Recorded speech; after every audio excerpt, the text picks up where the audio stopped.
listening to Overwatch League Daily, your daily source for Overwatch League news, scores, and more. Here's your host, KickedTripod.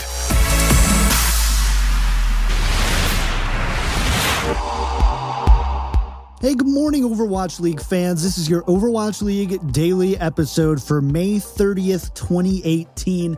Today is the last day to vote for Community Lead for the Overwatch World Cup. If you are in the United States, I'm actually one of the finalists. I want to take a brief moment to share my vision if I were to be chosen, and then we'll jump right into my interview with Sideshow.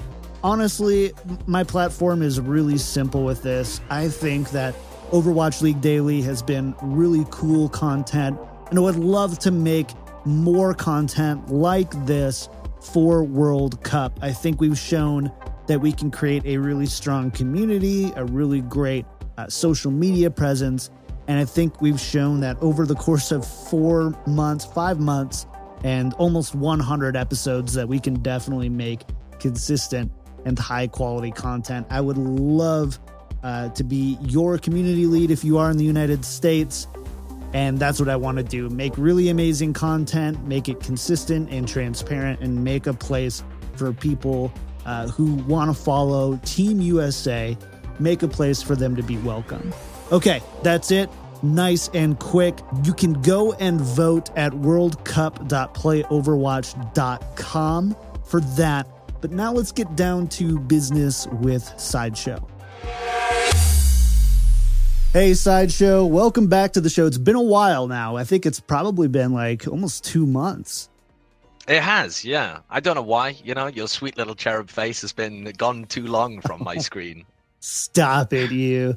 Yeah, so it has been a while, but I mean, it's been a lot going on for both of us, and you're doing obviously Overwatch League, and that doesn't stop. It's just like 6 months out of your life. It will eventually, I promise you. Overwatch League will at some point stop. If people are getting like sucked into a vacuum of thinking that it'll never end and it'll just go on forever and ever. It'll never end. 40 hours a week. They've just strapped the Shanghai Dragons down and they're like, I'm sorry, guys, this is it. You are just going to lose forever. You want a vacation? Shouldn't have picked video games. Like Syphilis. Well, there is a lot to talk about, though, because we're in Stage 4. This is actually going to be the first episode of Stage 4. And, man, I've got a lot of questions for you. I want to talk... I got a lot of answers. I want to talk about a tale of two teams. Little Charles Dickens story for you here. We've got the Dallas Fuel, and we've got the Boston Uprising. Stage 3, very contrasted to the first almost half of Stage 4. Obviously, Dallas Fuel having tremendous success recently, and then Boston Uprising having some... Yeah. You know, Boston Uprising struggles. really make it a Dickensian tale. Because they are going downhill. They're going to be put in debtor's prison and shipped off to an orphanage or something. Yeah. They're getting ruined right now. They sure are. I want to talk about Dallas first, though. Okay. And I want to talk. So in Stage 3, Dallas won just 9 maps. Who is that in the background? It's Semler. It is Semler. Okay, I was wondering. It's like, that's a handsome man. He also looks like he might pull me over on like a motorcycle with like he's got that police uniform on. Part. Yeah, definitely does. Okay, Dallas won just 9 maps, which is the current map win for Stage 4 so far. Yeah. In your opinion, what's changed in Texas? The meta has completely shifted, right? Very few teams are playing dive all the time. You don't even really need to play dive, as Dallas have shown. They're just playing a ton of Brigitte. They're counter-stratting these Orisa compositions that people would normally break with dive. And so they're actually just smartly positioning around or utilizing Lucio in the right positions of Widowmaker. So they're able to get past the Orisa compositions without using dive, right? So they never have to play dive ever again. As long as they execute correctly, they never have to play dive. And that's great, because because Dallas could never play dive. This was just the story of them forever. Do you have a Tracer player? Do you have a Genji player? At the moment, Effect is back in his home country of Korea, so they have neither, really. So the meta has shifted massively. I think also they have this kind of mentality where it's like, we can't do anything anymore. We can't get into the playoffs, so we might as well just try and be as good as we can. If you're not searching for each individual win, like Shanghai are, where you get like in this weird mental place where you're just trying to, every game you're coming into it like, we must win this one. It's the last chance. Right. Dallas have been in that situation for a while, and now something's broken mentally. As you might have heard Taimu's breakdown on Oversight, where he's just like, once Custer left, we all just gave up.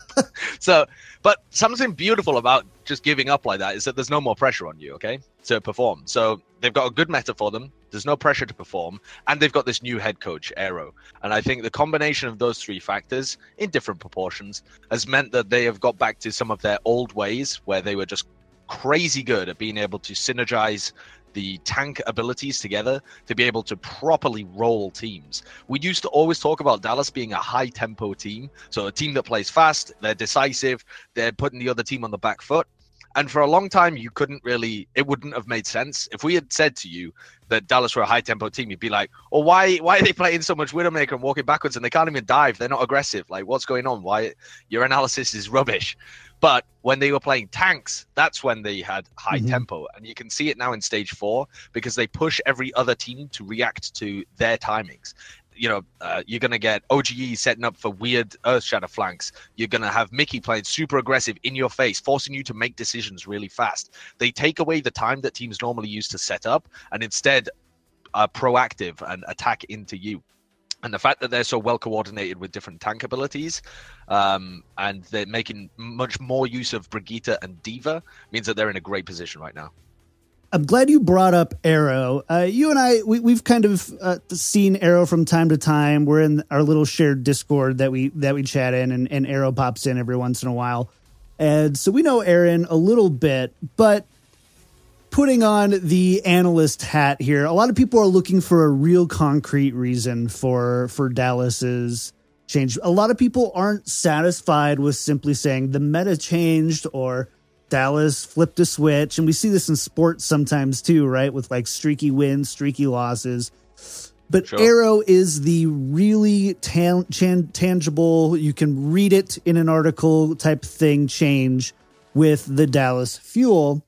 And I want to ask you, realistically, is a new head coach coming in between a stage enough to make this impact? You highlighted a few things, but how big of an impact do you think it is on Aaron there?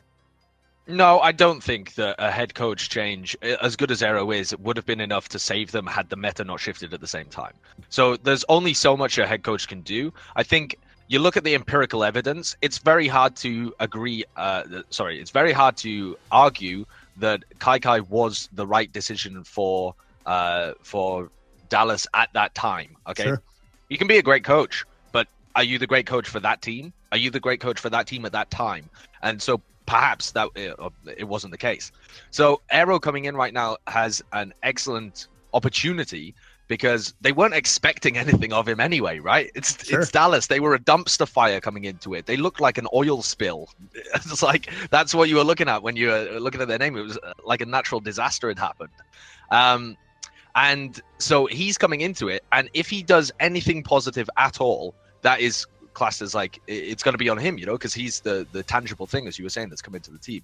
But I think if the meta had not shifted at the same time, you wouldn't have got this reset. And the reset button that was hit on all of the team's development and progress in the dive meta benefits the teams at the bottom massively, which is why it's insanely disappointing that Florida and Shanghai have not done the same like upwards momentum. It's shocking to me that these two teams did not have more parity with the rest of the league in stage 4. If anything, they look worse. That's really bad for them. But for Dallas, it was an opportunity for them to revert to a meta that they were very comfortable with. They now have a coach, and it's just hitting this reset button. And I'm sure that Arrow's doing great work with them, but I don't think this was the largest reason why they've now become a really good team. And to give you little snippets as well, some KickedTripod exclusives from Owl Daily. Yeah, this was we've been out with some of the Fuel guys a couple of days ago, and looking at their games that are coming up, they really feel like they are one of, if not the best team in the league. Now, yes, there is some arrogance in that. Obviously, they're players. There's always arrogance and bias in what they're saying. You have to take it with a pinch of salt. But the fact that they've gone from being like bottom tier to now being confident enough to think that everybody they face is like, it's going to be an upset if they win. Like, that is a massive shift in mentality and shows you how well they are fitting to this meta and how well they're performing right now, because they are confident as hell. I love that. I love the confident Dallas fuel. We saw it with Envious, right? There was just always a swagger about them. Even when they weren't winning, there was still just like this kind of mentality. You know, if you're like the nerd at a high school party and some cool guy with like the Letterman jacket comes in, that was the Dallas fuel. And the Envious, and I'm the nerd sitting in the difference for Envious as well is that when they went to the cool guys party over in Apex, they were the nerd, so they would deliberately love to come back to whenever there was a Western tournament, you know, Contenders or MLG Vegas or something. They were like, oh great, a big bunch of nerds for me to beat up on. Exactly. And they would come back and just knock the crap out of them. There definitely was a swagger, and that's what made them so fun to watch as well, because they would try weird stuff and be so confident that they could make it work. And they've been failing for so long. I'm just so pumped to see Dallas back to like at least being a mid-table team, right? We can at least say that from the evidence we have at the moment. So this week, the Fuel are going to play against the Shock and the Spitfire, who there's a lot that we could even go into about those two teams and what's going on there. But for the skeptics out there, what should it take to convince you that the Fuel are for real? Is it going 2-0 this week? Do they need a perfect stage? Is there nothing right now? No, I mean, I think there's a couple of facets to this, right? The first one is Shock are actually also massively improving, and I think a lot of that can be credited to Krusty in the same way that we were talking about Aero. It's a meta shift, sure, but they're actually playing more dive than other teams, and they're really making it work, which to me has all the stamps of like a Krusty seal of approval. It's like, oh, you've gone from, you know, Boston being a sick dive team to now Shock is like textbook dive. I wonder what happened there. Sounds like Krusty. So if they end up losing to the Shock, I wouldn't be overly surprised, despite the confidence that the Dallas guys seem to have at the moment. Having said that, I think they should be favorites for the Spitfire game in terms of their actual form right now. And I think, for starters, I think they would be disappointed if they lose either of the games. But for me, just to know that they are like for real as a team in this stage, I would be wanting them to get the win over the London Spitfire. And I think that the game against Shock is going to be incredibly interesting. And the reason for this is that Dallas have already mastered the fundamentals of this stage. You know, they know the meta, they know how to, they have the little synergies between them of being able to like, you know, use their abilities in cool ways to put pressure on the enemy team.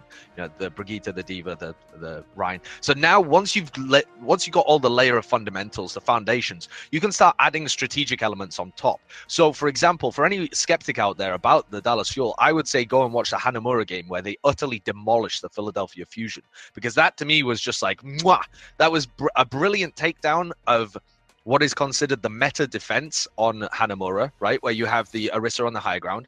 And so far, teams, for example, the Outlaws, when they played against the LA Gladiators, got smoked by that defense. They didn't have a clue what to do against it. And I was looking at that game and I was like, well, you just run tanks against this, obviously. But it's a little difficult to run tanks against it. You're probably going to get picked off by the Junkrat or something. So they run a Diva at the same time and set their Widow and Zen up at the back. So Widow and Zen have got the sight lines all the way to the point, and the Diva's just there shepherding everybody in and being able to contest when people block the point. This kind of stuff, this strategic element, I think we're going to see a lot in the Shock games, because they're going to break down how Dallas plays. They're going to try and counter that. On the other side, Dallas have now got the time and the luxury, now that they're actually a decent team, to be able to break down how the Shock plays. And you're going to see a team that loves playing dive versus a team that loves playing tanks. And so, and Shock can play a bit of tanks. Dallas can't play dive. So in terms of their flexibility, Shock very flexible, but not looking quite as strong this stage, perhaps, and not playing really what we would consider meta in this patch. So I think that match is going to be fantastic.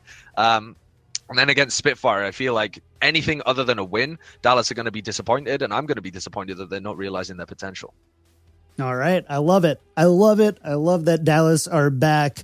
Let's talk about a team that maybe isn't so back here in stage 4, and that is going to be the Boston Uprising. The Uprising are a little bit characteristic of starting out slow in stage 1. 1-3, stage 2, 2-2. Obviously, stage 3, they win a perfect 10-0. And so, there goes my perfect empirical evidence for this. But besides their perfect stage, they definitely haven't adjusted well at the beginning of stages in the past. And obviously, expectations are going to be different. Once you have a 10-0 stage, anytime you lose, people are like, oh, you suck. Fire everybody. Yeah. Should Boston fans be worried right now about their team in this stage and going into kind of the season playoffs? Yes, I think they should be. And the reason for this is, again, the two components we've been talking about the whole show. Head coach change, meta change. And the two are very closely linked as well, which is why I think they are talked about, together so much, is that when you have a meta change and you have inexperienced players like Boston Uprising does, the reason that we were so down on them at the beginning, as guys that don't have that top level experience or only have that top level experience in OWL, are they going to be able to adapt? They don't have a core of a previous roster. They don't have that much experience playing at the top. They've previously been pretty heavily coached. The entire thing was, let's have coachable players and really teach them how to play. If they're not getting that same insight from the top anymore because Krusty's left, and they aren't able to fill that void themselves with their own insight about their play based on experience of playing tank metas in the past, where does that insight come from? How can you know how to play the game if you are neither being taught by your previous mentor or have the ability to self-learn? So in this situation, I am worried for the Boston Uprising. And I think they had a beautiful gambit. I think it played off so well. Boston, absolute massive credit to Huck for building this team out of nowhere. It reminds me so much of the whole Moneyball situation, right? With Oakland. They even go on that crazy spree, the streak that ends up setting the record for the league. Exactly. So I think there's a lot of parallels here. But the one parallel that you can't draw from Overwatch to baseball is that the meta doesn't change in baseball. True. So halfway through the season, if they decided, we're going to play hockey instead or something, well, now all of your work... It's a little bit more than a meta change, but yeah. Sure, that really is. But if something massive happens to the state of the game, all that careful work crafting, this guy's an absolute hidden gem on Tracer, this guy's amazing, your entire team building philosophy is boom, it's gone, it's flat. So Boston are now really struggling. Their 2 DPS are not firing off because they're not on the most comfortable heroes. They don't look like they have a good understanding of how to play the meta. They're still playing more Tracer and other heroes, sometimes into Brigitte than any other team. And there's no reason to think that the playoff meta is going to go back to dive, right? Brigitte is now in. At the moment, all signs point towards things being even more tank-centric because new Hanzo may be in whatever change form it happens to have by the time we get to whatever playoff patch we're playing on. But there is no reason to think, this is just a temporary blip and we'll be right back up if you're a Boston fan. You're actually worried that you might not even make the overall playoffs, having been easily the second best team in the league at the end of stage 3. You are now in 4th place, and Houston Outlaws and the Seoul Dynasty, who are sat in 8th and 7th, I'm just looking at it, are 3 or 4 wins behind you. And at the moment, neither of those two teams are like unbeaten or anything, but there is a danger that you would start to slip. Sure. And that would be insane for Boston to have gone on this streak and end up dipping out. But also, there's no reason to think that if they actually make it to the playoffs, they'd be able to perform well. They need to start turning things around quickly, and I think that has to come from the top because that's the way they built the organization. Right, and we just got done with Open Division for NA and EU, and we didn't see a whole lot. We saw a little bit of dive here and there, but we saw a lot of variation and a lot of compositions that, to say the very least, aren't what we know Boston's bread and butter to be, right? And so sure. I also doubt that Boston are going to be scouting the open teams to try and figure. Right, they're in a dire state if they're scouting open. Right, I mean they're not, but they're saying in a meta where new Hanzo is in, right? Yeah, and all that kind of stuff. If we can glean anything from those teams, and we from saw ranked some as well. Yeah, so it's going to be interesting. So I've got to ask the big question. I need Coach Sideshow here. Yeah. What, if anything, can Boston do to rebound in stage 4 or the playoffs before it's too late? I think It's an interesting question. I think that a lot of it is just that they don't understand the fundamentals of playing tank compositions. And by that, I mean, what is your win condition in a fight? How can you set up situations where you're going to win? So whereas dive is about, creating better positions for your teammates and then, having really great focus fire, making sure that you bait an enemy out of position, all of these things that you would consider the fundamentals that are ticking through a player's brain as they play, a lot of these are now very different. And so a team like Dallas, who are playing really well, are like, okay, how can we get the best value out of our ultimates? Let's think about that ult economy going forward. Let's make sure that we have let's make sure that we escort a Brigitte into the best position and execute really good ultimate combos, ability combos, so that we're able to, stun the Rhine and land the Earth Shudder, to name a prominent example. Or let's make sure we really focus shield pressure right now, because in 10 seconds time, that's going to be really important.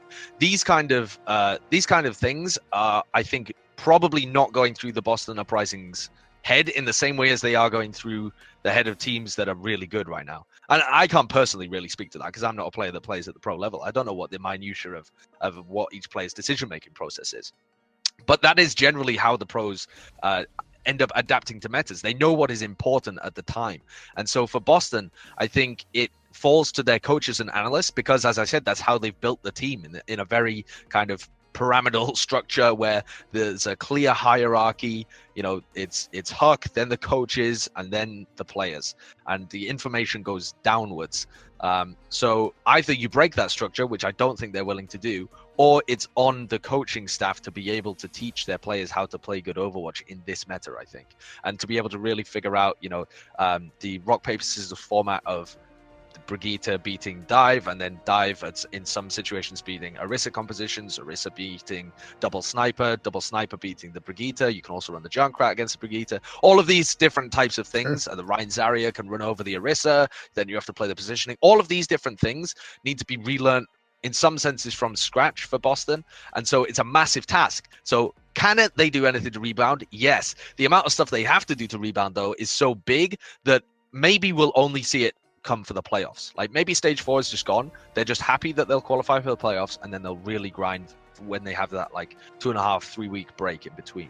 So I think that's what I would do if I was a Boston coach, is really spend the time trying to nail it, but focus on the playoffs. Don't focus on stage 4. Got it. So focus on making it to the playoffs, not giving up your 3 to 4 win lead right now. Focus on establishing those kind of whatever fundamentals need to change so that from the end of the season to the playoffs, you can perfect it. If you get in at 6th place in the playoffs, that does not make much difference as to whether you get in 3rd or whether you get in 6th. You are going to be in the quarterfinals. You are going to have to face another team. You are going to have to beat them. You are going to then have to beat all of the teams in front of you. It really doesn't get that much different apart from the seedings. So as long as you get into the playoffs, that's perfectly fine for Boston. And that's more than was expected of them at the beginning of the season.